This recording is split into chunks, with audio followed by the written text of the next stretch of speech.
അതിനുശേഷം എല്ലാ റൂമിലും പോയി അന്വേഷിച്ചു.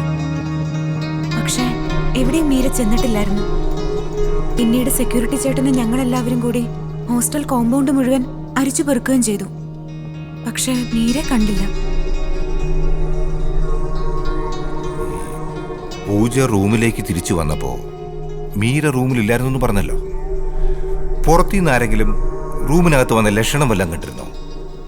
ക്ലോക്ക് ടേബിളിന് മേലെ വീണ് കിടക്കായിരുന്നു. പിന്നെ മീരയുടെ ഫോൺ കട്ടിലിനടിയിൽ നിന്നാണ് കിട്ടിയത്. വേറെ പ്രത്യേകിച്ചൊന്നും കണ്ടില്ല സർ.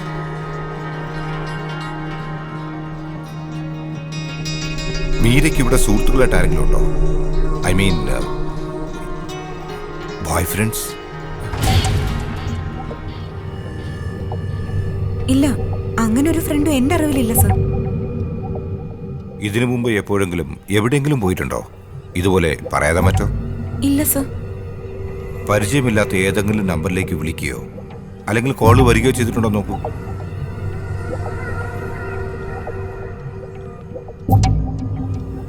ഇല്ല, അങ്ങനെ ആരും തന്നെ വിളിച്ചിട്ടില്ല.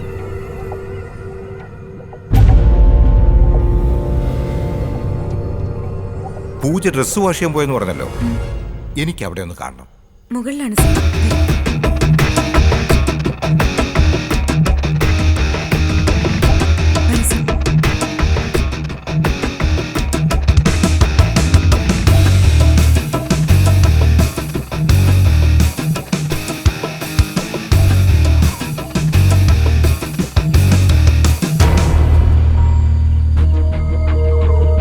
പൂജ മുറിയിലേക്ക് വന്നപ്പോ മീര കുളിച്ചോണ്ടിരിക്കുകയായിരുന്നല്ലേ? അതെ.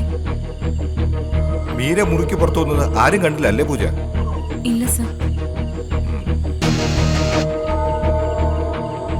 അതായത് മീര ബാത്റൂമിൽ കയറിയതിനു ശേഷം മറ്റാരും മീരയെ കണ്ടിട്ടില്ല, പൂജ ഉൾപ്പെടെ? അതെ.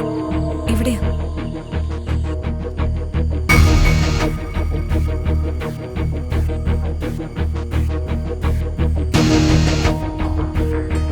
ഏകദേശം എത്ര സമയം തുണി അലക്കാൻ പൂജ ഇവിടെ സ്പെൻഡ് ചെയ്തിട്ടുണ്ടാവും? മാക്സിമം ഒരു അരമണിക്കൂർ സർ. എത്ര മണിക്കാണ് പൂജ ടെറസിലേക്ക് വന്നത്? ഒരു 7:30 കാണും. അതായത് അഥവാ മീര മുറിയിൽ ഒറ്റയ്ക്ക് ഉണ്ടായിരുന്നപ്പോ അവിടെ ആർക്കെങ്കിലും വരാൻ അരമണിക്കൂറെങ്കിലും കിട്ടിയിട്ടുണ്ടാവും എന്നർത്ഥം. പൂജ അലക്കിക്കൊണ്ടിരുന്നപ്പോ കറണ്ട് പോയെന്ന് പറഞ്ഞല്ലോ. ഏകദേശം എത്ര മണിക്കാ കറണ്ട് പോയത്? ഞാൻ ഇവിടേക്ക് വന്ന് ഡ്രസ്സ് മാറി അലക്കിക്കൊണ്ടിരുന്നപ്പോഴാ കറണ്ട് പോയത്. വാഷിംഗ് തുടങ്ങി ഒരു 10-15 മിനിറ്റ് ആയി കാണും സർ. പിന്നീട് എത്ര സമയം കഴിഞ്ഞാ കറണ്ട് വന്നത്? ഒരു 10 മിനിറ്റിനകത്ത് കറണ്ട് വന്ന് കാണും സർ. നിങ്ങളെ റൂമിന്റെ കീ സാധാരണ ആരുടെ കയ്യിലാ സൂക്ഷിക്കുക? മീരയാ സൂക്ഷിക്കാറ്. അപൂർവം ചില അവസരങ്ങളിൽ മീര വീട്ടിൽ പോകുമ്പോഴോ മറ്റോ മാത്രമേ ഞാൻ സൂക്ഷിക്കാറുള്ളൂ.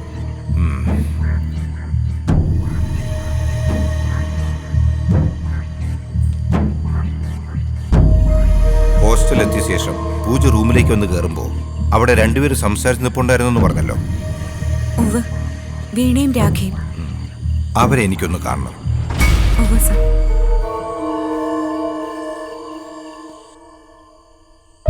ആസ് പെർ മൈ കൺക്ലൂഷൻ, നിങ്ങൾ രണ്ടുപേരുമാണ് മീരയെ അവസാനമായി കണ്ടത്.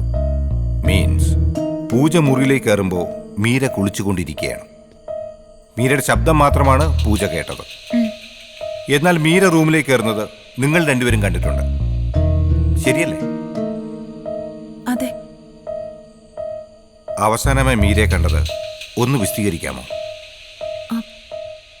കനത്ത മഴയുണ്ടായിരുന്നു. ഞാൻ ഇടനാഴിയിലൂടെ നടന്നു വരികയായിരുന്നു. ഞാൻ വരുമ്പോ ഹോസ്റ്റലിന്റെ എൻട്രൻസിൽ പൂജ ആരോടോ ഫോണിൽ സംസാരിച്ചുകൊണ്ട് നിൽപ്പ.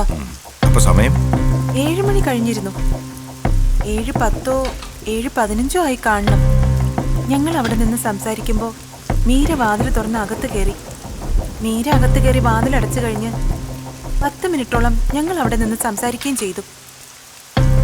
ഞങ്ങൾ അവിടെ നിന്ന് പോകുന്നതിന് മുമ്പ് തന്നെ പൂജയും റൂമിലേക്ക് വന്ന് കയറി. പൂജ അകത്ത് കയറി ഒരു 5 മിനിറ്റ് കൂടി കഴിഞ്ഞു കാണണം. ഞങ്ങൾ രണ്ടുപേരും പോവുകയും ചെയ്തു. അകത്ത് കയറിയ പൂജ പിന്നെ വാഷിങ്ങിനായി പോയത് നിങ്ങൾ പോയതിന് ശേഷമാണോ? ആണ് സർ. കാരണം പൂജ ഇറങ്ങിപ്പോയത് ഞാൻ കണ്ടിരുന്നില്ല. പക്ഷേ ഞാൻ ഇവരെ രണ്ടുപേരെയും കണ്ടിരുന്നു. ഞാൻ വാഷിങ്ങിനായി പോകുമ്പോൾ വീണ എന്റെ മുമ്പിൽ കുറച്ച് ദൂരത്തായി പോകുന്നുണ്ടായിരുന്നു. രാഖിയാവട്ടെ ഞാൻ വന്ന ഭാഗത്തേക്കും. പൂജ പറഞ്ഞത് ശരിയാ. ഇവർ നിങ്ങളെ കണ്ടിരിക്കാൻ വഴിയില്ല. രാഖിക്ക് എന്താ പറയാനുള്ളത്? വീണയും പൂജയും പറയുന്നത് ശരി തന്നെയാകണം. മീര മുറിയിലേക്ക് വരുമ്പോൾ ഞാൻ മീരയ്ക്ക് പിറകിലായി വരികയായിരുന്നു. വീണ പറഞ്ഞതുപോലെ ഞങ്ങൾ കുറച്ചു നേരം അവിടെ നിന്ന് സംസാരിച്ചു. അത് കഴിഞ്ഞ് പോവുകയും ചെയ്തു. പൂജ വാഷിങ്ങിനായി ഇറങ്ങി പോകുന്നത് ഞാനും കണ്ടിരുന്നില്ല. മീര രാഖിയെ കണ്ടിരുന്നോ? കണ്ടിരുന്നു, പക്ഷേ നല്ല ദൂരത്തിലായിരുന്നു ഞങ്ങൾ. പൂജ മുറിയിൽ നിന്ന് ഇറങ്ങുന്നതിന് തൊട്ടു മുമ്പാകണം ഞങ്ങൾ അവിടെ നിന്ന് പോയത്.